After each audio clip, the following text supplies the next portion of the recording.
All right, 50 Cent Session 9. So the first thing I want to talk about is he has this line that says, "There were a lot of elements I knew I couldn't control, being poor, parentless, and maybe a little funny looking.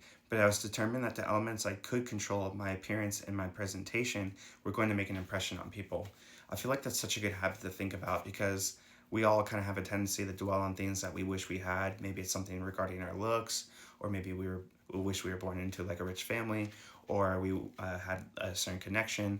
There's always like things that you kind of think about, but it's so much more valuable to like really focus on things that you do have, or like that you can 100% control, like the way you look, how in good shape you are, your energy, your personality, how friendly you are, your work ethic, how well dressed you are you prepared, do you iron your clothes, like there's so many things that you really can change that really do make a difference, and honestly kind of ease the pain for things that you might not have.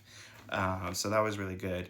And bouncing off that, he talks about how boxing and like staying in shape were like one of the biggest key elements to his success, because when he was like feeling good about his body, he felt more confident, he felt like he can control the room, he just had like a natural presence bouncing off that, and he just felt obviously naturally healthier. And so he has this line that says, "The cake made me feel good for a moment, but then the rush was gone. Training and staying in shape made me feel good all the time."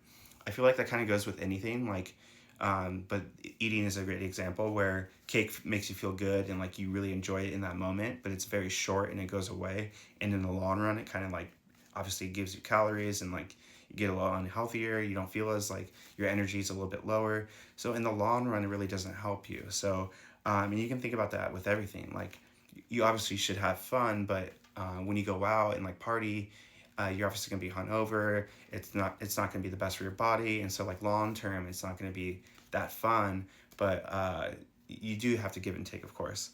Um, Another topic I really liked is that he was hanging out with Bruce Willis on set one night, and everyone was kind of like coming over to like pay their respect to Bruce Willis and just like say hi. And Bruce was like really quiet and like kind of like whispering, and 50 Cent was really thrown off about that.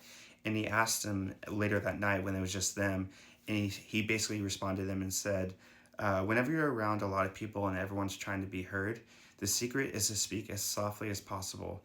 When someone speaks like that, our natural reaction is to lean into them as close as possible. We don't realize it, but when we do that, we're giving and transferring all our power to them." Uh, and it really makes so much more sense, like so much sense, because everyone I know that is very successful or like very smart, they never feel like they have to be the loudest in the room. They're never like the most obnoxious. Of course, there's like exceptions, but I feel like for the most